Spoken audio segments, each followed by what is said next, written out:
Mi mente a los 15 años, torcida, tóxica, tenía delirio de persecución, tenía un tratamiento psiquiátrico con antidepresivos. Yo llegué a decir cuando ese círculo de la burla es un episodio de bullying, o llaman a mi madre para que me saque de aquí o me lanzo de este quinto piso. Para salir de Santiago de Cuba a la base naval de Guantánamo, en una balsa de esta inventada. Y yo digo, me voy, porque estoy desesperado. Chico, ¿tú no eres Ismael Cala? Y yo, sí, señora. En Cuba dicen que estaba haciendo una película aquí, una novela. Pero ¿cómo puede ser que me esté sirviendo aquí? El mayor logro es construir la persona que hoy sigue construyéndose, sintiendo amor propio, paz, y que cada vez le importe menos la opinión de los otros sobre sí mismo.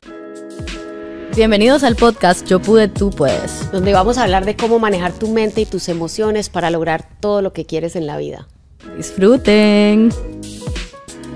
Mi gente, lo que les tengo, o sea, el personaje que está acá no necesita presentación. Yo lo presento por cortesía, pero ¿quién no sabe quién es? O sea, periodista, escritor, estratega de vida y desarrollo humano. Yo crecí viéndote, además te quiero, te admiro. Margarita, por favor. De verdad tú me vas a decir eso, que creciste viéndome. Esa Teníamos la misma edad, pero tú estabas en televisión y yo no. No, tú eres más joven que yo lo sé. Tú eres como 4 añitos más. De verdad, tengo 54. ¿Ves? Yo tengo 50. ¿Cuánto tengo yo? 51. Ah, wow, pero aparentas. Sí. Yo pensaba que eras mucho menor que yo, por eso dije, gracias. No, ella no puede haber crecido. Pero... Sofi, ya, si tú me lo dices, yo digo sí, porque es que, o sea, 27 años, claro que puedes crecer viéndonos a nosotros. Sí. Bueno, lo que quise decir es que crecí de pronto mental y emocionalmente cuando tú estabas en CNN. Sí. A mí me encantaba tu programa. Te voy a decir por qué. Porque cuando tú entrevistabas, por ejemplo, me acuerdo de la entrevista de Juan Luis Guerra, que me encantó. Tú no eras lo que yo le digo farandulero, no tengo nada en contra de eso, pero tú ibas bien profundo a entender la mente, la resiliencia. Y yo moría con tu programa. Cuando te fuiste, estaba furiosa.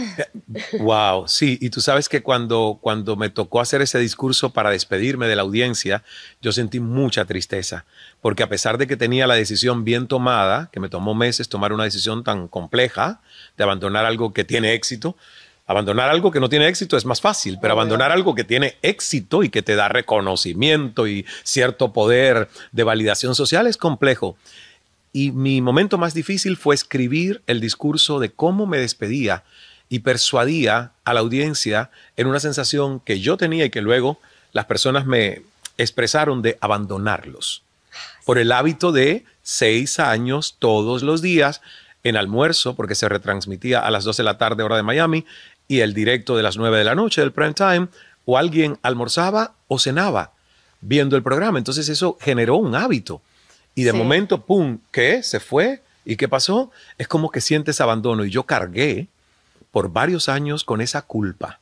De haberte ido. Sí, pero no por mí, sino de la decisión que tomé implicaba que yo abandonaba también el hábito que había creado en muchos seres humanos. Y vos te fuiste de ahí para perseguir tu propósito, ¿verdad? Pues yo más bien me fui porque necesitaba entenderme mejor. Okay. ¿Ves? Yo me fui porque en un momento tanta fama más bien parecía un despropósito.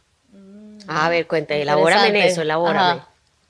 Uno no se da cuenta, pero si realmente tú no tienes un concepto del éxito blindado hacia adentro, la validación social te llena de estiércol tu cabeza, te confunde, te nubla, te marea. Y si le sumas a eso presión, en el sentido de que tú trabajas en un medio donde hoy entrevistas a un presidente, tienes que cuidar tus palabras con lo que dices, mañana entrevistas a 3 candidatos que pueden llegar a ser la presidencia de un país, entonces tú no te estás representando a ti solamente, tú estás representando un medio masivo de comunicación que tiene standard and practices, códigos de conducta, o sea, es toda una presión, además de la exposición mediática y las repercusiones de lo que dices, cómo se traduce. Entonces llegó un momento donde yo sentí que Ismael era una persona y Cala era un personaje. Y que el personaje no se parecía mucho a cómo la persona quería vivir su vida. ¿Ves? ¿Sentías como que estabas poniendo una persona como falsa para que la otra gente viera? Una especie de acartonamiento que nadie más lo notaba, solo yo. ¿Hubo un low point, un momento en que dijiste, esto ya no me gusta? Pues la verdad que hubo varios. Hubo momentos de saturación. Por ejemplo, cuando yo me di cuenta que a veces nosotros amanecemos repitiendo un mismo suceso y que llegas a las 9 de la noche y le sigues inyectando a la psiquis humana, y tú lo dices muy bien. Eres el resultado de a dónde te sintonizas. A mí me encanta cuando tú hablas de radiomiseria y todo eso, porque es cierto. Entonces yo a veces sentía estoy repitiendo lo mismo sobre qué pasó hoy en Venezuela, sobre lo mal que la está pasando fulana o mengana o mucha gente en tal parte del mundo, sin ser parte de la solución. Sí. Estoy convirtiendo en parte del problema y yo no soporto ser parte de los problemas. Yo por eso no veo noticias, porque como no puedo hacer nada, lo único que hago es si veo alguna hoy. No, ni una. No. Sí.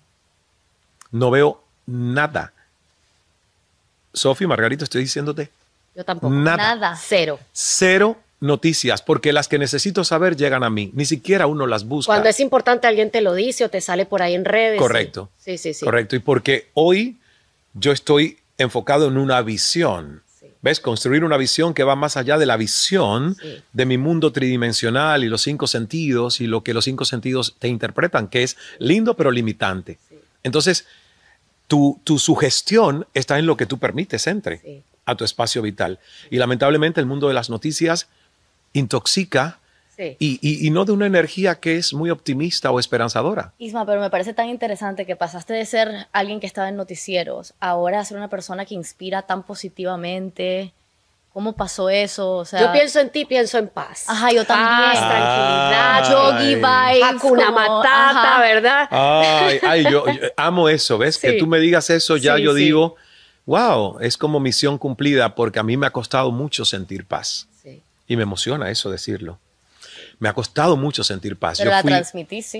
Claro, porque la tuve que cultivar. Porque fui un niño sin paz, fui un adolescente sin paz.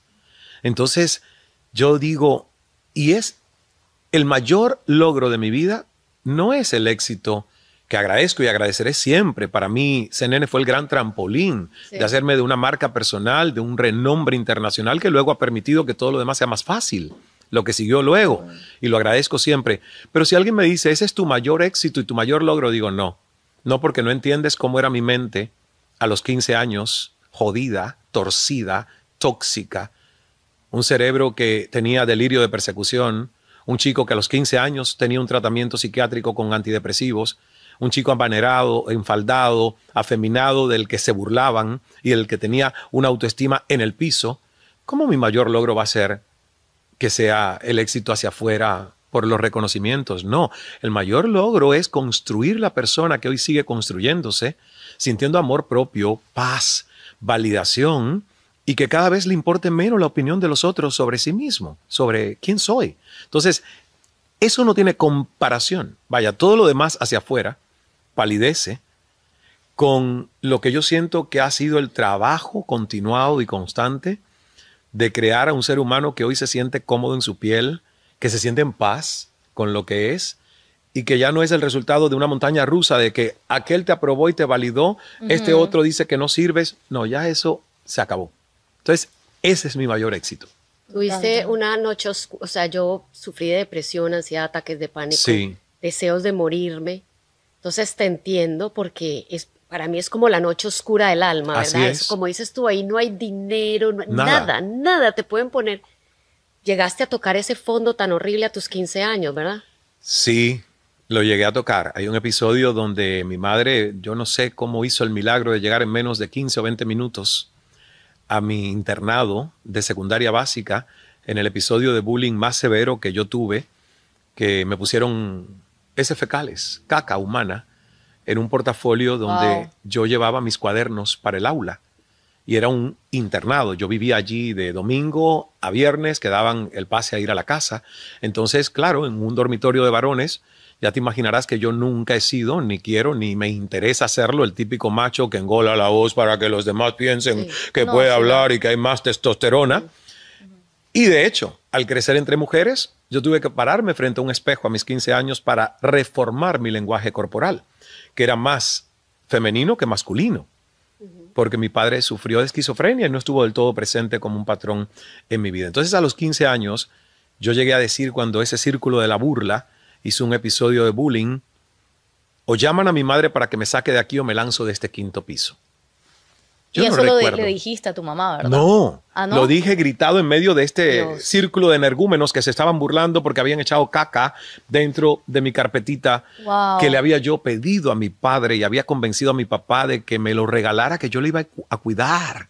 Wow. Entonces, el bullying no era lo que tanto me afectó como ver que lo que yo le prometí a mi padre que iba a cuidar para echar mis cuadernos y que él se desprendió de eso y me lo dio, estaba lleno de caca humana. Entonces, claro, mi locura en ese momento fue, llamen a mi madre porque si no viene y me saca de aquí, me lanzo de este quinto piso.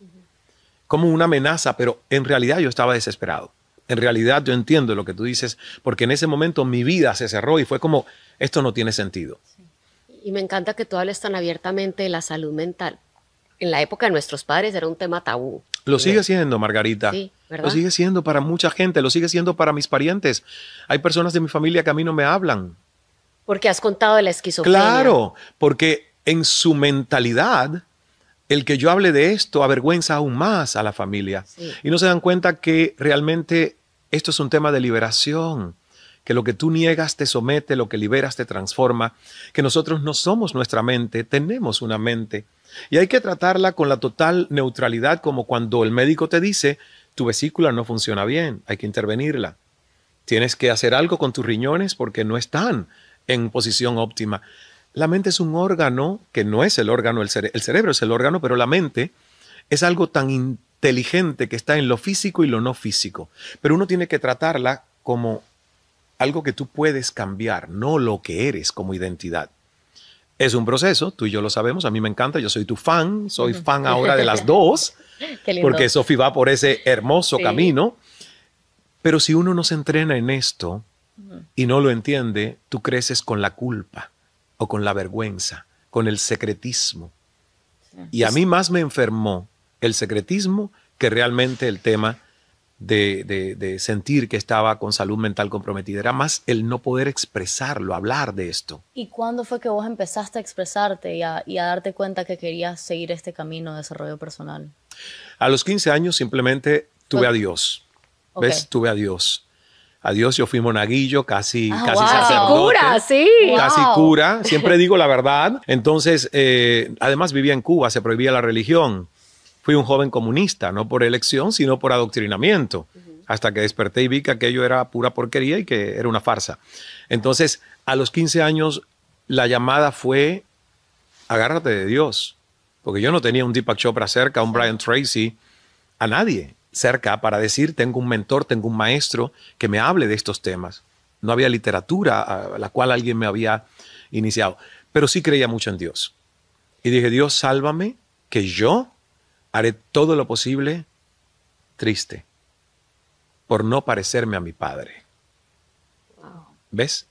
Triste porque en ese momento, al ver a mi padre con electroshocks, cuando le daban electroshocks, mi reacción fue, yo no puedo crecer y aspirar a ser este espejo que es ¿Me mi puedes papá. contar un poquito más Lo que- mismo, ¿cómo es una persona que le dan electroshocks? Yo No nunca tiene he visto. conciencia. Wow. Te electrocutan el cerebro para recablearte todo. Es como apagar y encender. Pero yo Wow. pensé que había sido una mala suerte. Luego entendí que Dios quiso que yo viera ese momento para tomar una fuerte determinación de un decreto que me separara de eso. ¿Ves? Nada es casuístico, pero por años yo dije, pero ¿por qué me tocó este momento de entrar justo a la sala del psiquiátrico en el momento en el que sacan a mi padre después de la sesión de electroshocks y viene sin conciencia? Y yo, papá, papá, y salían lágrimas de él, pero no podía hablar. Porque te toma un tiempo después que tu cerebro recibe esas Como que vuelve y descargas. enciende, digamos. sí. Exactamente. Y ese fue para mí un momento crucial. Yo eso no lo olvido. Es una de esas cosas que te marcan para siempre, que además crecí con culpa en deslealtad, pensando que como un hijo va a decir, no quiero parecerme a mi padre. ¿Ves? Y son ciclos que me ha tocado cerrar ahora con mi padre siendo conciencia, ya no está en cuerpo físico. Y ahora es el padre que siempre quise tener. Qué bonito eso. Y uno aprende también cómo a separar al enfermo de la enfermedad. Correcto. Al enfermo lo amo, pero a la enfermedad le pongo límites, de la Sí. enfermedad me quiero desapegar, ¿verdad? Sí. Sí. ¿Sabes que algo muy interesante? Cuando yo toqué ese fondo también me pegué de Dios, porque en ese momento necesitas de un poder superior, siento yo, no sé cuál es tu opinión.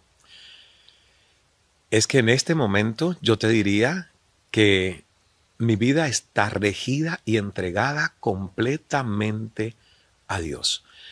Es algo de lo que no me atrevía a hablar por años, porque me inculcaron la falsa creencia de que perdería credibilidad como periodista Claro. si hablaba de Dios. Y de hecho yo me acuerdo que Jorge Ramos en una entrevista en Univisión me lo dijo. Pero ¿cómo un periodista habla de Dios? ¿Eres ahora predicador o qué? Y fue fuerte y tensa esa conversación. Y yo después dije, bueno, siempre he tenido a Dios en el corazón. Yo creo que mi vida es una expresión de un milagro de transformación de la mano de Dios, pero además, entre más leo lo que está en el Evangelio, más me doy cuenta que lo que nosotros hacemos, que es renovar nuestra mente, es el camino a la verdadera dicha, plenitud, abundancia, salvación, bienestar. Amén. Y lo decía Jim Rohn, lo dice la Biblia, como un hombre piensa, así será. Correcto. Entonces, mira, hoy si tú me preguntas, yo digo, mi banco universal es la providencia divina. Sí. El CEO de mi vida y de mis empresas y de todo es Dios, es Jesús. Y yo todos los días lo único que hago es dedicar tiempo a conectarme con esa fuente.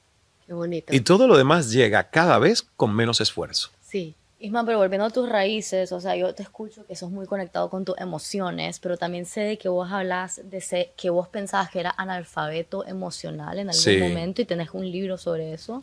Claro, es que lo fui. O sea, a nosotros nos educaron con una filosofía descartiana. Pienso y luego existo. Y es todo acerca del pensar. ¿Y sabes qué? A mí el pensar me estaba volviendo loco. O sea, a mí mi intelecto me estaba enloqueciendo. Hoy yo no vivo así. Hoy yo siento, pienso y luego existo. Sí. ¿Ves? Sí.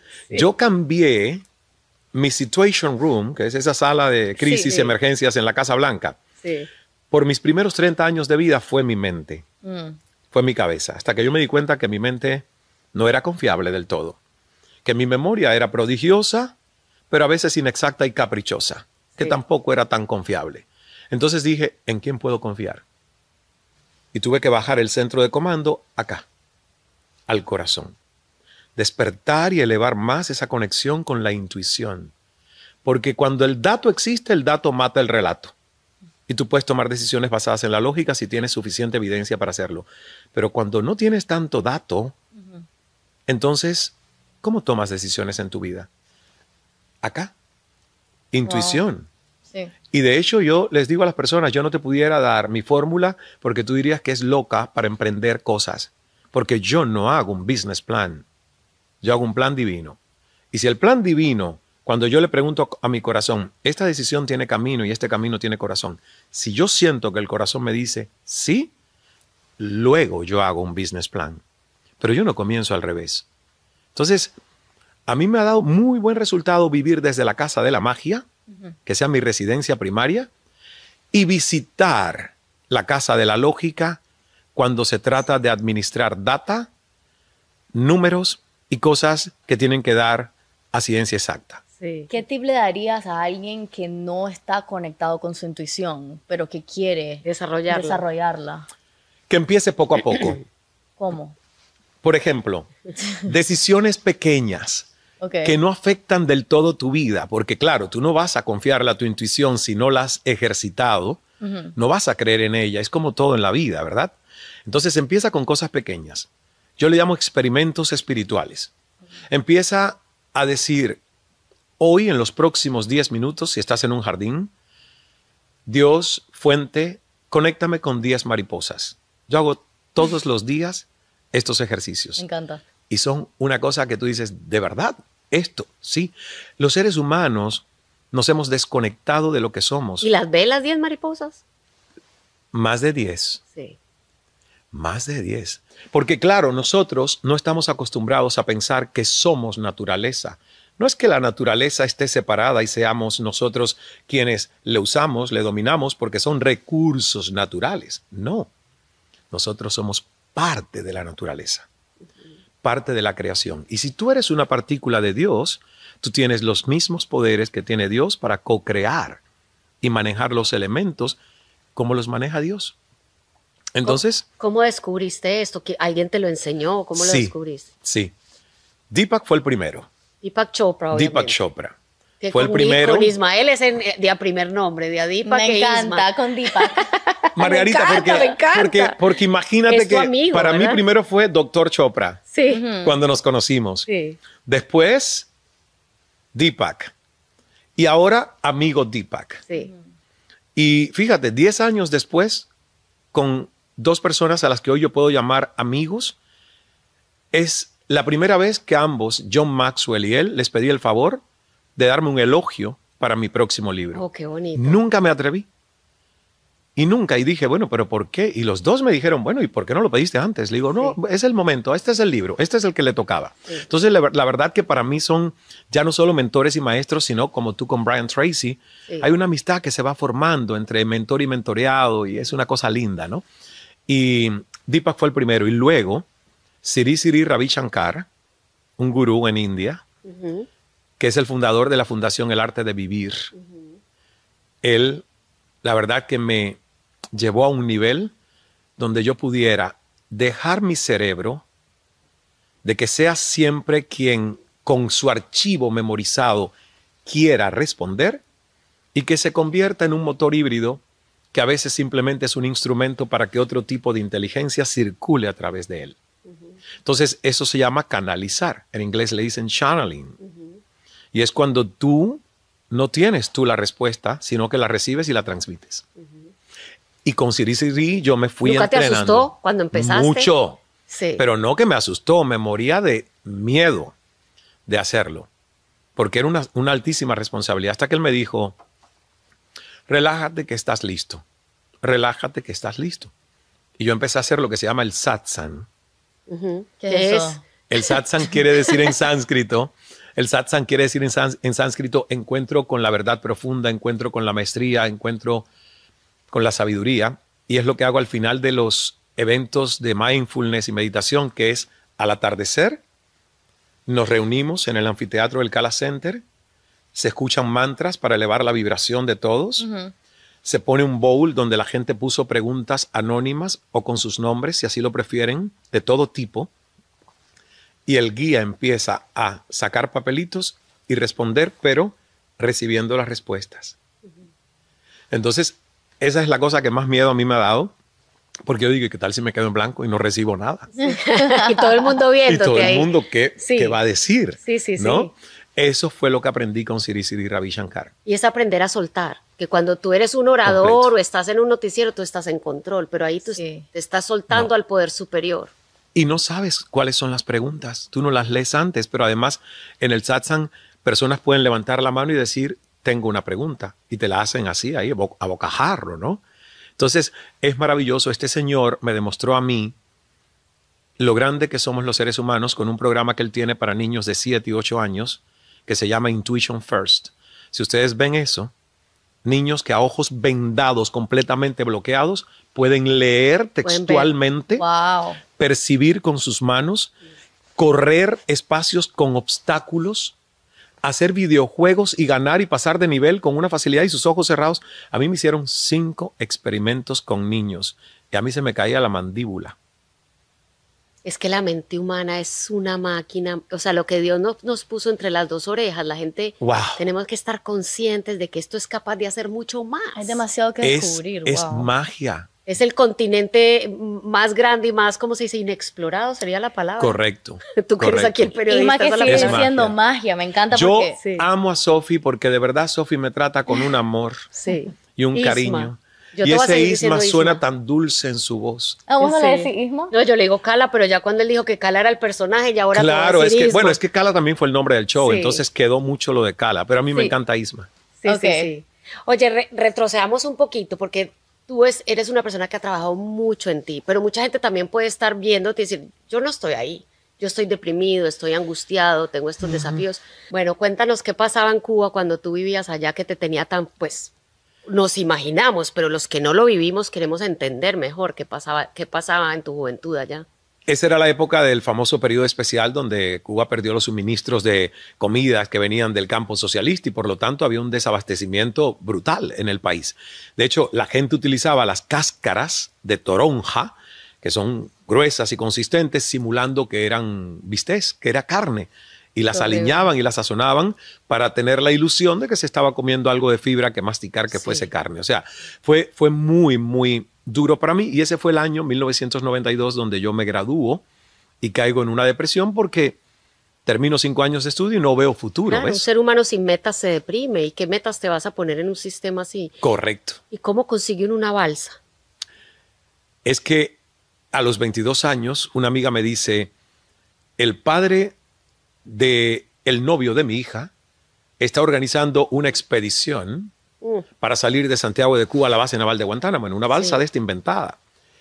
Y yo digo, me voy porque estoy desesperado. Sin embargo, ella mostraba mucho temor y mucho miedo. Y yo me acuerdo que yo le dije, si yo fuese el papá del novio de tu hija, yo no te llevaría. Porque ¿quién quiere llevar a una persona casi histérica en medio de una cosa que implica cierto peligro? O bastante peligro. O bastante peligro. Y tal cual de mi verbo salió, así sucedió. Nos engañaron. Nos dijeron, la balsa se va este miércoles, preparen todo. Llego el lunes a la emisora de radio y le digo, ¿y qué? Ya lista para el miércoles, nos vamos. Es todo en secreto, ¿no?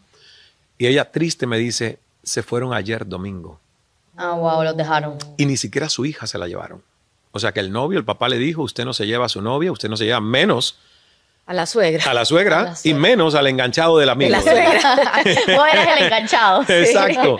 Y la llegaron verdad, ellos. O sea, llegaron y llegaron bien. Ay, gracias a Dios. Pero no era para mí. Sí, no era para ti. No era el camino que Dios quería para mí. Pero en ese momento yo no lo entendía. Y que la balsa me dejara me hizo caer en una más profunda depresión. Tanto que mi madre se preocupó mucho y me dijo, mi madre no sabía lo de la balsa. Yo se lo tuve que contar cuando me decía, ¿qué te pasa que te veo tan triste?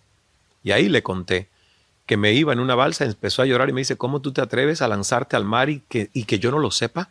Sí. ¿No pensaste en mí? O sea, ¿no pensaste en tu familia? Que algo te pase, que un guardacostas te mate, que mueras ahogado en el mar y que nosotros ni siquiera sepamos. Y me hizo hacerle una promesa a ella.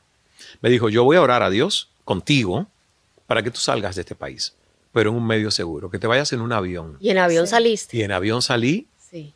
6 años después que la balsa me dejó. A Canadá. A Canadá.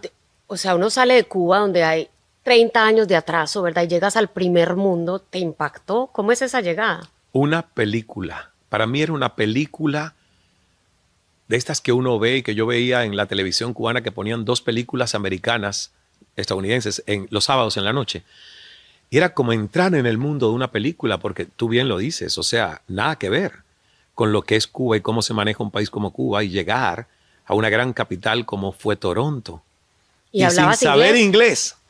Sí. Sí, difícil. Yo mentí, dije que sí sabía hablar inglés. Porque a Miami tú llegas y no lo necesitas, pero a Toronto es diferente. No, tú te sabes el cuento de que a mí yo pregunté para guiar a la delegación. Yo siempre he sido atrevido. Entonces yo le dije, el guía. Yo era el guía y no sabía inglés. Y yo le decía a todos los demás, los músicos que vinieron conmigo al festival de Toronto, yo le decía, vamos al downtown, al centro de la ciudad, porque nos metieron en un suburbio, en la Universidad de Toronto, que tenía un campus en Scarborough, en las afueras de Toronto. Yo quería ver la gran ciudad. Entonces pregunté en inglés, how to get to downtown. Y me dijeron, easy. You see a sign, subway. And the subway brings you to downtown. Y yo dije, subway. Nosotros caminamos, buscamos, vimos subway y entramos. Y había una persona preparando sándwiches. No, en serio, wow. Esto es literal. Y yo le pregunto a la persona que está preparando subways, downtown. Subway, train, downtown. Y el tipo preparando sándwiches decía, ¿qué me pregunta este loco? Yo le decía, train, downtown. Hasta que cayó, me dice, here, food, restaurant, subway restaurant. Claro, yo sé, yo estoy clara lo que pasó. TTC, subway, TTC, Toronto Transport Commission. Y entonces encontré la señal de que el subway era TTC y nos fuimos al downtown. Es muy simpático porque, claro, uno no sabe. A mí me dijeron subway, yo entré al restaurante. Esa historia está divertidísima. Así de perdidito estabas, pues. Entonces. La más vergonzosa fue en un supermercado. ¿Así que te pasó? Voy yo al supermercado la primera semana. Imagínate saliendo de Cuba que no había nada. Y veo aquí sabores, era como un niño en Disney. Para escoger. Sabores de yogures que no sabía cuál escoger, dulces y... O sea, yo me volvía loco, yo no sabía qué escoger con tanto a mi vista. Sí. Y veo que dice mantequilla de maní, ¿no? Pero yo estaba estudiando inglés mi primera semana, yo no sabía inglés. Sí. Y llamo a una mujer y le digo, ¿Is this penis butter? La mujer se ríe. Mantequilla de pene. De pene. Eso fue lo que yo le pregunté. Si eso que estaba en ese pomo era mantequilla de pene. Y ella me decía, ¿Do you mean peanuts butter? Y le digo, sure, peanuts butter. How much? Y la mujer insistía y me decía, peanuts butter. Pero para mi oído, te juro, Sí, yo no entendía igual. la diferencia. Sí. Y estando en un restaurante te pasó algo que te golpeó el ego, ¿verdad? ¿Recuerdas esa Y en ese experiencia? restaurante dominicano en Toronto, conocí yo a quien está tras de cámaras aquí, que es mi amiga de 20 y tantos años, y nuestra amistad surgió siendo yo su mesero. Wow. Mira. Quien le servía las comidas a ella, siendo ya exitosa, empresaria, promotora, periodista en Toronto. Y es la amistad, una de las más hermosas que yo tengo, porque yo sirviéndole le decía, algún día yo trabajaré para ti. Sí. Y ella me decía, ¿estás loco? Algún día yo trabajaré contigo y para ti. Qué Te va a linda. ir muy bien. Mirna Cajan, Sí. que Qué está lindo, aquí. Mirna. En Qué ese linda. restaurante donde Sí, tú ella dices. vio, un líder siempre ve, a veces uno todavía se siente pollito y el líder es el que ve el águila en uno, ¿verdad? Que uno todavía no la ve. Sí. Pero llegó una persona de Cuba, tú eras Sí. famoso en Cuba. Porque Cuba Era nada de la más tenía dos radio, canales de televisión. Por eso. Y entonces llegó una persona Sí. de Cuba y te dijo, oye, tú eres Ismael Cala, cuéntanos qué pasó ahí. Ese fue el baño de humildad. Antes de ese día, yo no era una persona humilde.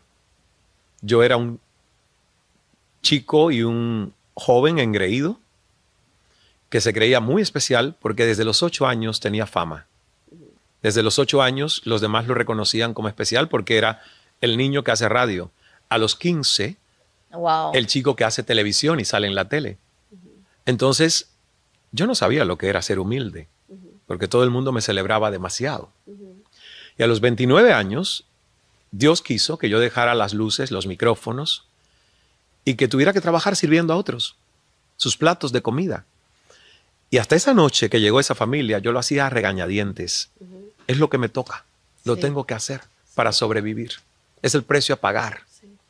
Y llegó esa familia y esta señora que estaba de visita me reconoció porque llevaba una semana. Y hasta que no pudo más y me dice, delante de su hijo que vivía en Toronto y no me conocía, y Sí. 3 amigos más, chico, ¿tú no eres Ismael Cala? Y yo, sí, señora. Ella insultada, que veía que era verdad y no era un gemelo o un clon, le dice al hijo, te lo dije, tú no lo conoces porque llevas años aquí, famosísimo, se acaba de despedir hace como 3 meses y nadie sabe qué pasó. En Cuba dicen que estaba haciendo una película aquí, una novela, pero ¿cómo puede ser que me esté sirviendo aquí? La mujer no entendía nada. Y fíjate, las palabras salieron correctas. Yo le dije, señora, llevo 3 meses, estoy dignamente ganándome el pan. A lo mejor si en 3 años yo no he hecho otra cosa, a lo mejor usted puede reprocharme, pero por ahora esto es lo que me toca. Sí, pero cuando volteé, empezaron lágrimas a salir de mis ojos. Era como el que le habían dado una puñalada al ego de Ismael, Sí. que se creía especial. ¿Y tú sabes dónde llegó el baño de humildad? Al entrar a la cocina. Cuando entro a la cocina, mis 2 amigos cocineros dominicanos que me amaban, me alimentaron con todo su amor, subí 40 libras en 3 meses, me dijeron, ¿por qué lloras? Y ahí yo me sentí estúpido, de que yo estaba llorando por un ego dolido, porque alguien me había reconocido estando en una posición que a lo mejor ella pensaba que no era la que yo merecía. Sí. Cuando ellos me hicieron esa pregunta, yo no pude decirle la verdad. Yo me sentí tan estúpido que tuve que mentirles porque sentía que les ofendería Sí. si yo les decía por qué en realidad yo estaba llorando. Y entonces ahí les dije, es que hay una señora que está de visita de Cuba me reconoció y me acaba de decir que ha muerto la madre de una de mis mejores amigas. Bueno. Ahí me sentí peor, Claro. porque entonces Sí. ellos me abrazaron, Sí. ay Ismael, Cuánto lo pobrecito, siento, estamos sí. aquí para ti. Y yo me sentía peor, yo digo, Dios mío, no sé si he hecho bien o mal. Sí. Pero es que de verdad el momento de sentirme tan estúpido por la opinión de ella y por el contraste de estar ahí. Y ese fue el momento donde yo dije, Dios me puso en esto, yo mañana tengo que regresar a ese restaurante con otra actitud. Sí. Y ese es un mensaje poderoso, Carla, porque muchos cuando migramos podemos venir con mucho título y doctorado aquí, y aquí tú tienes que pagar el derecho de piso. ¿Cómo maneja la gente, cómo manejar el qué dirán? Que mi estima, yo le llamo autoestima, que mi Claro. estima no dependa de lo que otros dicen. Lo peor para un migrante es poner su valor en su historia previa. Porque cuando tú pones tu éxito en tus éxitos pasados, tú no estás listo para migrar porque no hay transferencia de crédito, de prestigio y reputación inmediata. Sí. Entonces, uno sufre mucho porque te estás comparando con tu versión del Antiguo Testamento. Sí. Y tú lo que Tu estás versión aquí... de Colombia, de Cuba, de Correcto. Venezuela. Sí. Y tú lo que estás aquí es para sembrar una nueva historia y escribir un nuevo testamento. Y eso necesita un baño de humildad. Y eso necesita que entiendas que es una oportunidad para refrescar tu círculo de influencia, porque no se transfiere el crédito de un lugar al otro. Entonces, a mí esa lección me hizo realmente, bueno, fíjate si la vida te responde con cambios, que hasta ese día yo decía, qué pesada es la gente, qué desconsiderada, 8 o 9 horas de pie sirviéndole y no te dejan ni propina. No, las propinas mías tan escasas eran el reflejo de mi mala voluntad de servir. Claro. Sí. A partir del día siguiente que yo llegué con una sonrisa y dije, esto es lo que me toca y por el tiempo que lo vaya a hacer, lo voy a hacer Lo voy a con hacer amor. bien. De hecho, lo hice año y medio, Sí. año y medio de mesero. Empezaron a crecer las propinas. La gente me decía, me abrazaban, gracias por hacernos la cena más interesante. Aún con mi poco inglés, que yo no sabía y a veces con los canadienses me iba mal. Yo me acuerdo cuando un señor perdió la paciencia porque me dijo, whiskey on the rocks. Yo no entendí, whiskey on the rocks. Y yo le decía, what? Y me decía, whiskey on the rocks. Yo decía, whiskey on the rocks. Yo decía, este señor que me está pidiendo que le eche piedras a un whisky. Yo no sabía que rocks era Sí, hielo. sí. Entonces, la gente perdió un poco la paciencia conmigo, pero aún así como que yo tenía la intención de servirles, todo cambió y la verdad que me fue bien en esa segunda parte, ¿no? Me encanta. Es que todo es actitud. No Sí. es tanto el idioma, es la actitud. Sí. Y cuando uno cambia el mundo, uno le sonríe al mundo, el mundo te sonríe a ti. Tú tenías unas preguntas muy interesantes. para Bueno, Carla. hablando de eso de sonreírle al mundo y el mundo te sonríe a vos, yo soy yogi y me Oh, encanta oh, los vibes que me da desde que estoy haciendo yoga, en verdad, me desestresa un montón, yo sufro un poco de ansiedad, entonces me ha ayudado un montón, en verdad, a dormir mejor, a manejar mis emociones mejor, entonces yo sé de que vos haces algo similar al Sí, yoga, sí. vas a Bali, te vas a un montón de personas, también sos amigo de Deepak Chopra. Ya se quiere ir Entonces contigo, ya me- Sofía. Sí, yo me voy a ir con vos en noviembre a Bali. Se va a Bali. Ay, qué rico. Voy a ir a Bali. Me Se va a encanta. Bali y verás que una vez que vayas a una primera experiencia vas a querer ir a las otras, porque es lo que decimos, cuando tú estás cómodo, cómoda con gente que está en una sintonía de vibración, de buena vibra y de linda actitud, tú quieres regresar a más de eso. Sí, obvio. Y es lo que a mí me hace viajar con desconocidos. O sea, la gente me dice, pero ¿cómo tú te inventas estos viajes con desconocidos? Le digo, es que el día 1 dejan de ser desconocidos. Me encanta. Y siempre puedes aprender de alguien, Sí. de un desconocido. Siempre se puede aprender de todo el mundo. Claro, así que te va a encantar. Y Estoy yo lo que súper hago emocionada. es Qigong. El Qigong es como una familia del yoga. Viene no tanto de India, sino más de Asia, de la tradición del Kung Fu, el Tai Chi, el Tai Chi Chuan. Y es prácticas de respiración consciente y meditación activa, donde lo puedes hacer a ojos cerrados y a ojos abiertos, de pie y posiciones que imitan a animales de la naturaleza. Interesante. Entonces, en el Qigong están las posiciones del oso, las posiciones del tigre, las posiciones de la grulla. Es muy divertido y es constante respiración a través de nariz y boca para liberar toxinas. Y la verdad que amo el yoga. Bruno es más de yoga y yo soy más del Qigong.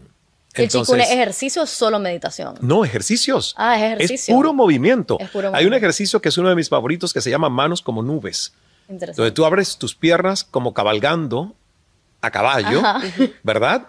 Y empiezas a mover tus manos como si fuesen nubes. Y empiezas a respirar. Es todo movimiento, movimiento, movimiento. Y es como una danza. Es una danza donde tú impones el ritmo y el tempo de la coreografía. Entonces es muy bonito. Oye, ¿tú qué opinas de la ayahuasca? Ahora que eso está de moda y la gente se va al Amazonas, a Costa Rica, ¿es peligroso? ¿Qué sabes de eso? Y cuéntame si lo has hecho. Fíjate, acostumbro a no poder juzgar nada que no he vivido en primera persona. Si tú me preguntas a mí me encantaría explorar ayahuasca. ¿Y por qué? Porque tengo testimonios diversos de gente a la que le ha ido muy mal y ha sido un viaje loco, y de gente, y hasta señoras que han venido a mis retiros, las que menos yo me he imaginado, que me dicen, Ismael, hice la ayahuasca. Y le digo, ¿que tú hiciste ayahuasca? Fíjate, no te imaginaba que hiciste ayahuasca. Y me dicen, pues me fue muy bien. Fue un lindo proceso. Y lo hice con muy buena guía, que es muy importante, quien te somete a un proceso como este, previo a llegar a la experiencia del retiro, durante y después del trance. Yo no lo hago. Y te explico por qué no lo hago. Mi única experimentación, sacando mi mente de su centro, que es la meditación, y que me va muy bien, yo he tenido experiencias místicas que no puedo ni describir, solo con meditación y respiración. Fue en Ámsterdam, haciéndome el turista, yendo a un coffee shop, comprando un cigarrillo de marihuana y sabrá que Dios tendría dentro mezclado, y al mismo tiempo probando un space cake, del espacio.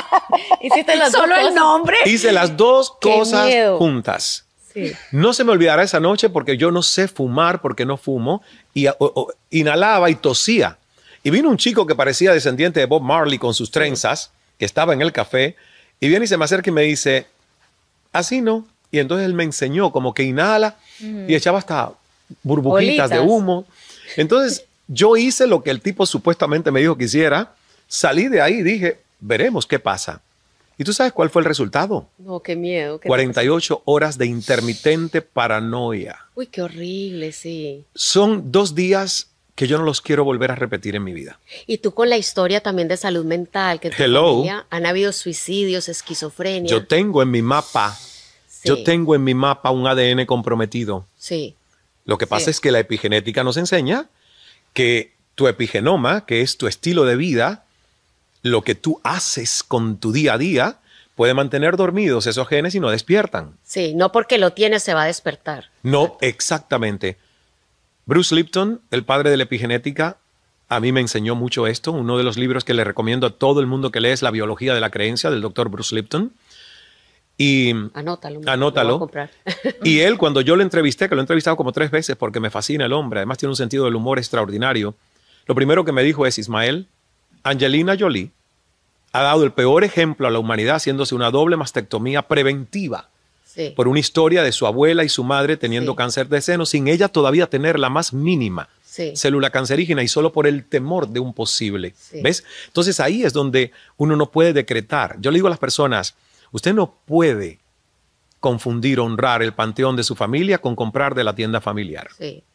Usted honra el linaje, honra sus tribulaciones, pero usted decreta, declara y corta que aunque su mapa tenga algo escrito, no se convierte en edificio. Entonces eso es lo que yo he hecho, pero tomé ese riesgo ese día. Y mira, mi cerebro... Qué susto, Cala, qué susto. Los puentes se movían. Y desde ahí nunca más has vuelto a fumar. No. Quedaste curado. Yo también le tengo a kilómetros. Solo he probado después de eso, con la supervisión de una gran amiga a quien le confío tanto, he probado microdosis de hongos. Sí. Microdosis. Eso está a la moda ahorita. Pero no te hace nada eso. No, al contrario, fue una experiencia maravillosa, porque lo único que hizo es enaltecer el sentido de presencia que ya yo tengo todos los días en mi vida. Fue como que, yo creo que estoy muy presente. Ese día es como que tenía una visión 20/20. Amplificó mi alegría, que ya yo la tengo natural porque la cultivo, no es que es artificial porque me tuve que poner algo para evadir mi realidad y no puedo con mi vida, que eso es lo que yo le digo a las personas. Tú no puedes ir a la ayahuasca para escapar de quién eres. Tú no puedes ir a la droga. Se vuelve una droga más entonces. Porque eso es evasión. Exacto, Sí. una anestesia. Anestesia. Tú sí puedes ir a algo que digas, ya yo siento paz, ya yo tengo conciencia plena y voy a irme a esto supervisado para saber si expando más un poquito el estado natural de lo que ya soy. Isma, entonces vos no recomendarías ir a la ayahuasca para curarte. Es que no me atrevo ni a recomendarlo ni a no. Es que eso es muy delicado. Porque es altamente delicado y como te digo, como no soy experto en el tema y nunca lo seré, porque no es un tema que yo quiero traer a mi vida. Es que no lo necesitas, no lo además. necesito. Eso es lo importante, eso no es necesario. O sea, yo cierro mis ojos, hago 10 minutos de respiración y yo siento que entro en una conexión donde el Espíritu Santo está acá. Amén. Sí, señor. Aquí. ¿Ves? Entonces, ¿para qué necesito otra cosa? Pero sí mencionaste que tal vez lo quisieras probar. Si no tuviese... No, pero me gusta Sofía, es inquisitiva, es inquisitiva. Sí, ella quiere que le digas que ella sí. No saca... No, cuidado. Ella no saca el dedito del renglón. Sí. No, te decía... Me da horror eso a mí. Te decía que si yo no conservara el miedo a perder el control de mi mente, que lo conservo porque me di cuenta que es un gran aliado. Al principio mi lucha es cómo saco del todo este miedo. Después me di cuenta que no. Que tu miedo, cuando es un miedo que es copiloto y que es dócil y va a tu lado, es un lindo recordatorio de no tomar los atajos y hacer el trabajo, de mantener la disciplina como estilo de vida para que tengas un cerebro más sano, más óptimo, una mente más serena, próspera, reflexiva y una liviandad del ser. Y yo eso lo logro con mi trabajo. Sí. Si yo no tuviese el miedo a perder el control de mi mente, yo me daría permisos a no hacer mi ejercicio diario. Mi mente está del todo, siempre fue buena, pero como yo no tengo ese lujo, yo no quiero que se vaya ese recordatorio, que es ese pequeñito miedo de decir, recuerda, uno de tus hermanos vive diagnosticado con esquizofrenia. Recuerda, otro de tus hermanos, gracias a Dios, tuvo que recuperarse después de 3 meses de rehabilitación por caer en el alcohol, en una severa adicción donde todo lo perdió. Recuérdate, a los 15 años, tuviste tu único tratamiento psiquiátrico en la vida. Recuérdate de dónde vienes. Sí. Entonces, tienes que hacer todos los días el trabajo para que epigenéticamente tus genes, que son innegables, están ahí, permanezcan inactivos. Para que no los despertes. ¿Hubo despertes. suicidios en tu familia? No, mi familia es una familia de suicidios en serie. Más. Qué fuerte. Más, 3, 4, sí. Sí. Y el último fue muy, muy traumático para mí porque ya fue una tía siendo mayor, ¿ves? Ya no era una tía joven, ya era una persona que yo decía, esto no va a suceder, y sucedió. Entonces, es muy triste para mí porque es como que algo que toda la vida he tenido que interpretar y reinterpretar para entender que lo más preciado que yo tengo es honrar el latido del corazón. ¿Ves? Cuando a mí las cosas se nublan y algo falta, yo vengo a la esencia y digo, si aquí late este corazón, es porque Dios tiene y sigue teniendo un plan para ti. Qué bonito. Y yo honro eso. Y eso es lo que hago todos los días. Por eso, de verdad, las cosas van y vienen. Hay meses mejores, hay meses que no son tan prósperos. Pero como tú vas a la esencia, lo demás como que es una cadena que se va desenvolviendo. Es como, yo le llamo, es una alfombra que se va desenvolviendo a medida que tú te atreves a caminarla hacia adelante. Y se te va extendiendo. Qué bonito eso que dijiste. Les Brown me dijo una vez que un amigo le preguntó, ya nosotros ya vivimos, o sea, ya estamos listos para irnos. Y él le dijo, mientras sigamos respirando, we're not done. O sea, todavía tenemos algo que hacer. Mirta Legrand, 97 años hoy que estamos produciendo esta conversación. Argentina, 97 años y está vigente en la televisión argentina. Qué belleza. Haciendo programas todos los sábados, entrevistando al presidente y haciendo titulares con sus entrevistas. Sí. Si Dios nos tiene aquí es por algo, hasta que él Margarita, diga. David Attenborough, 96 años, es el narrador de los documentales de la BBC de Londres sobre el planeta Tierra, tiene series en Netflix ahora, es uno de los pioneros sobre lo ecológico y la sostenibilidad de este planeta, 96 años, y está activo. Y hablando de estas personas de 90, 96, ¿cómo te ves tú en 30, 40 años? Bueno, yo le pedí a Dios que me conceda los años que el Ismael de la Biblia vivió. Vivió 137. Solamente. Bueno, podría haberle pedido vivir como Matusalén, pero fueron 969 años. Es como too much. Sí. Entonces yo dije 137 y si llego bien pido extensión. Sí. Si llego bien. Sí. Porque yo, por ejemplo, fíjate, algo que muchos creyentes en Dios van a discrepar conmigo, pero no importa, por eso existe el mundo. Yo creo y favorezco la eutanasia. Yo admiro a mi amigo Carlos Alberto Montaner, periodista, analista político, que se fue a morir a Madrid. Y cuando se lo dijo a un hombre aquí en Miami, que le dijo, Carlos, no te va a hacer mucho. Y dice, sí, voy a viajar. ¿Vas a Madrid? Sí. Y le dijo, sí, voy a morir a Madrid. Y el otro se rió pensando que era broma, como de Madrid al cielo. No, era literal. Él tenía una enfermedad autodegenerativa, estaba perdiendo sus capacidades y sabía que iba a quedar como en una vida vegetal. Wow. Y decidió su día. Vinieron a su casa, le pusieron su inyección y dejó escritas sus columnas periodísticas póstumas. Wow. Wow. ¿Tú crees que serías capaz de hacer eso? No, lo haría con total paz porque perdí el miedo a la muerte. Durante la pandemia medité tanto que sí me dio miedo seguir meditando tanto porque un día en la meditación no quería regresar. Bueno, San Francisco le decía a la muerte, hermana muerte, ¿por qué te demoras tanto? No, pero yo no le digo eso. No, gracias. No. Pero bueno, lo que yo quiero decir es No, Margarita, no vayamos a los extremos. No, lo que yo quise decir es que veía algo tan bonito al otro lado, que fue lo que te pasó en la meditación, que no quería estar acá. Correcto, pero ahí me dio miedo. ¿Sabes por qué? Porque estar aquí es un balance en que aprendamos a vivir entre lo mundano y lo divino, entre el placer de lo terrenal y el placer de conectarnos de vez en cuando con la dimensión, esa cuarta dimensión que es lo eterno y que es lo sagrado. Pero yo quiero esto, adoro esto, mira, adoro estas conversaciones, adoro estas experiencias, adoro que todavía uno pueda probar el sabor de un chocolate oscuro y que me gusta lo más oscuro, casi 100% es el que tomo. Buenísimo. ¿No? Entonces, adoro lo que los 5 sentidos nos pueden proveer como experiencia terrenal. Pero no le tengo miedo a la muerte porque sé que esto es temporal. ¿Y qué crees que pasa cuando uno muere? Siento que hay silencio, es lo que sentí en las meditaciones, que al disolverse el ego ya no hay lucha, ya es un existir sin esfuerzo. Es ser, no hacer. Correcto. Cesa la tiranía del hacer y entras como en un espacio donde no te falta nada, donde ya todo está cubierto, donde ya todo está hecho. Entonces tú dices, a mí lo que me sucedió es, wow, si se siente tanta paz acá, ¿cómo será el cielo? Dame razones para volver a experimentar el mundo terrenal donde a veces uno por cualquier cosa puede perder la paz. ¿Qué sentido tiene? Y luego entendí que el sentido es que nosotros podamos conocer las 2 dimensiones y poder descubrir el secreto de estando en esta, tener momentos y atisbos de vivir aquella, que no hay que esperar llegar a aquella. Que la gran prueba es cómo nosotros descubrimos el secreto para sentir ese gozo en el corazón y esa presencia sin tener que desencarnar todavía.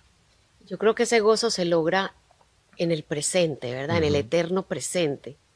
No sé, tú que estás practicando yoga, a mí, por mi fe, tú dijiste, el Evangelio lo dice todo. Jesús dijo, bástale a cada día su afán. Tomar ratos en el día, porque claro, no todo el mundo puede vivir la meditación la puedes hacer 5 minutos, pero tenemos que hacer, ¿verdad? Porque las cuentas siguen llegando y tenemos propósito. Pero ya para ir terminando, me encantaría que les des 3 tips. Tú que, como te dije al principio, y Sofi también te lo dijo, cuando pensamos en ti, pensamos en paz. Wow. ¿Verdad? Yo pienso en Kala y pienso como, Isma habla de los 5 secretos para crear magia, ¿no? Ay, Dios me encanta la palabra magia. Me acordaré de esos 5 secretos. No, danos los tuyos, pero los que te vengan al corazón. Sí puedo darte tips. Y además te digo una cosa, Sofi, yo quiero que tú vengas al Kala Center. Voy a ir. El próximo domingo estoy. No, vas a venir el domingo, va a venir Alejandro, vas a venir con Margarita y con quien quieras, pero digo que vengas a vivir una experiencia.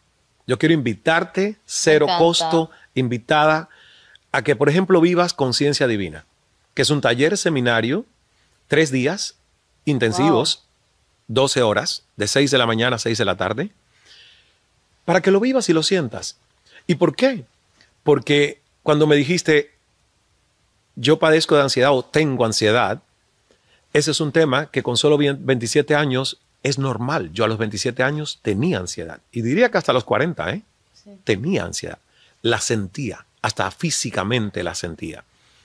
Hasta que fui entendiendo que la ansiedad es el resultado de lo que uno en su mente permite y que no hay el suficiente vacío entre pensamiento y pensamiento para uno encontrar un poquito de calma, de equilibrio. Y con simples prácticas y técnicas, tú lo vas a aprender y lo vas a hacer. Y vas a decirme la diferencia que sientas 3 días después. Me encanta. Gracias. Entonces, por esto invitarme. es en mayo, 9, 10 y 11 de mayo, aquí en Miami, en el Cala Center. Así que te espero, invitada. ¿Y a dónde pueden ir las personas para buscar información?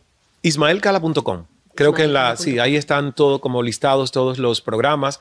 De hecho, hay uno que estamos haciendo y que me gustaría que mucha gente que te vea a ti y a ustedes, Sofi y Margarita, puedan hacer, porque la verdad para mí ha sido democratizar el tema de enseñar a los demás a meditar. Y hemos hecho un reto de 21 días en homenaje a ese que lancé con Deepak Chopra hace ya 10 años, que se llama Creando Abundancia. Y nos ha ido espectacularmente bien. Miles de personas que se han conectado. Pero tu comunidad es otra. Y a lo mejor es personas que hoy por primera vez me están viendo, ¿ves? Sí. Gracias a ustedes. Y ahí pueden encontrarlo también en cala.academy. Cala.academy. La escuela online. Ok. Cala.academy. Y se van al reto de 21 días. Y de verdad les digo, es impresionante. Tan sencillo como que cuando cabe en tu mente, entra en tu vida. Qué bonito. Yo puedo decir que si algo, yo que también fui ansiosa, ya hace muchos años que no, además de la oración, la meditación, el poder llegar como a ese momento presente y como digo yo, solo por hoy todo está bien, solo en este momento a la vez me falta, sí. Tú sabes que esa es una de las claves del Reiki. Ah, sí, pues yo no sé nada de Reiki, yo esto lo aprendí en Al-Anon, que es un grupo de 12 pasos para familiares de alcohólicos, porque yo vengo de una familia también con mucha genética de adicciones. Y ahí te enseñan, solo por hoy todo está bien, solo por hoy nada me falta. Esa es una máxima del Reiki. Sí. Solo por hoy no te preocupes, solo por hoy haz lo mejor posible, solo por hoy entrégate al amor, porque es vivir un día a la vez. Un día a la vez, bástale a cada día su afán. Y fíjate qué interesante que tú has dicho, y ya voy a decir las claves, ¿no? Sí, las claves. Las claves. La primera clave es esa. Yo le diría a las personas que nos castraron con la educación que nos dieron, tan racionalista y materialista. Y cero inteligencia emocional, no nos enseñaron nada. Y cero inteligencia espiritual. Tampoco, exacto. Y lo dijo Albert Einstein cuando dijo, la energía es la entidad gobernante sobre la partícula, entiéndase la materia. Tu energía es más importante que tu intelecto. Entonces dedícale el doble de tiempo que le dedicas a nutrir tu intelecto al diseño de tu energía. ¿Por qué? Porque lo que más queda, incluso con la gente que hacemos negocios, es el campo electromagnético que emana el corazón, que es 5000 veces mayor al que emana el cerebro y tu mente de aquí. Por eso yo le llamo a esto mente-corazón, porque también es mente con un lenguaje diferente. Entonces la clave número 1 es invierte tiempo en diseñar tu energía, que son tus emociones, que es energía en movimiento, y tu espiritualidad, que es tu fuerza serena. Eso no llega sin entrenamiento, porque sale el troglodita que tenemos, el reactivo o la reactiva que tenemos. La loca de la casa. La loca de la casa. Sí. Esa es mi clave número 1 para el buen vivir. La segunda es, reclama tu esencia divina. ¿Y qué quiere decir esto? Yo no te digo que tú tengas que creer en Dios o en Jesús, tú puedes ser ateo o agnóstico, pero no niegues la esencia de que tú eres un ser espiritual, porque como dijo Margarita, tu respiración es tu espíritu. Tu vida va en un aliento. Y cuando eso se pierde, usted es un cuerpo sin vida, es un cadáver. Sí. Entonces, mi segunda clave es, reclama tu esencia espiritual más que material. Tú no eres tu cuerpo, el cuerpo es el envase de lo que eres. Sí. Tú tienes un cuerpo. Entonces, somos un alma usando un cuerpo. Correcto. Y eso a mí me cambió la vida. ¿Ves? Yo pensaba que yo era mi cuerpo y que mi vida terminaba con mi cuerpo. No, señor. Sí. El año de la singularidad, que puede ser en el 2045 o hasta el 2060, es cuando se supone que la inteligencia artificial va a poder ser una interfase con la conciencia humana. Imagínate de lo que estamos hablando. Eso está máquinas loquísimo. Interactuando con la conciencia humana. Y va a llegar. Eso está loquísimo. Sí, loquísimo. Y va a llegar. y va a llegar. ¿Y qué pensás de eso? ¿Te gusta? Me preocupa. Uh-huh. Me preocupa, también. ¿sabes por qué? Porque sería maravilloso si la bondad fuese el único sentimiento que reina en las cabezas humanas. Pero ya vemos que no. No. Entonces, la inteligencia artificial hace mucho bien, pero hay gente que la está clonando para estafar a otros. Sí, obvio. Preocupante. Y la tercera clave. Ajá. La tercera clave yo diría que puede ser esta.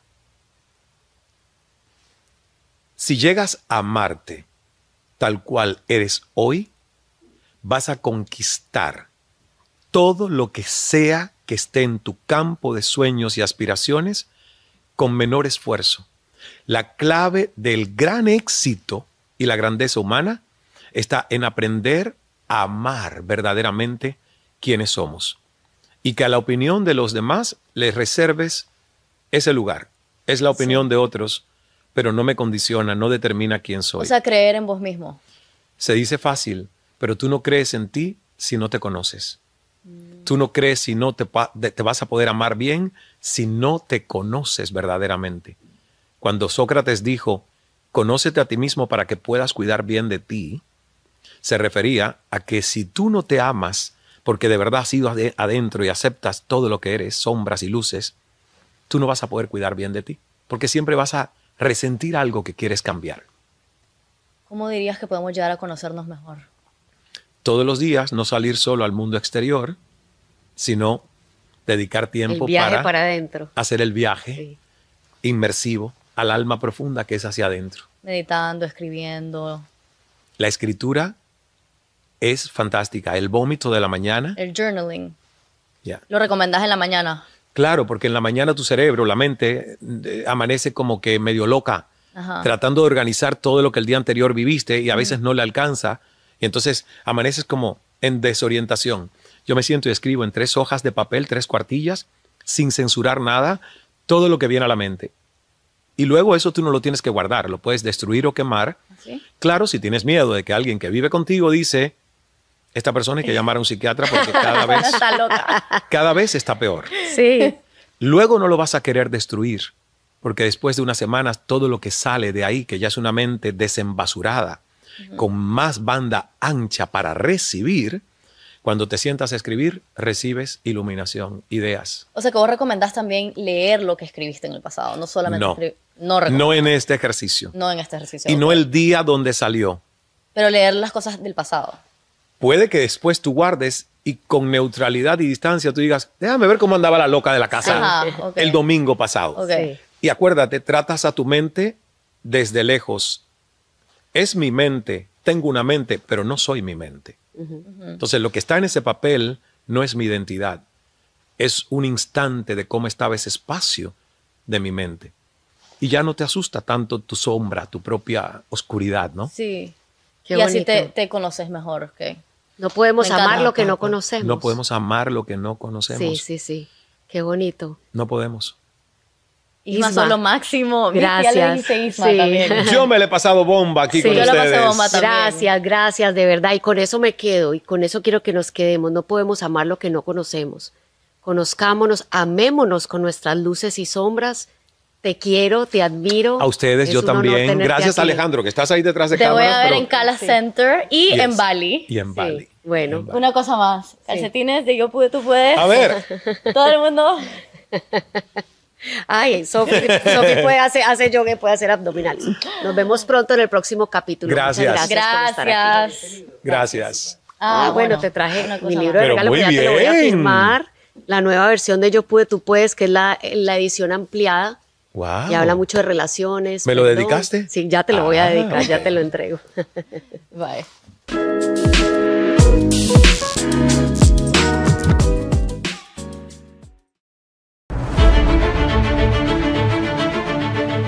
Soy hábil, completo y capaz. Soy saludable, soy abundante, soy imparable.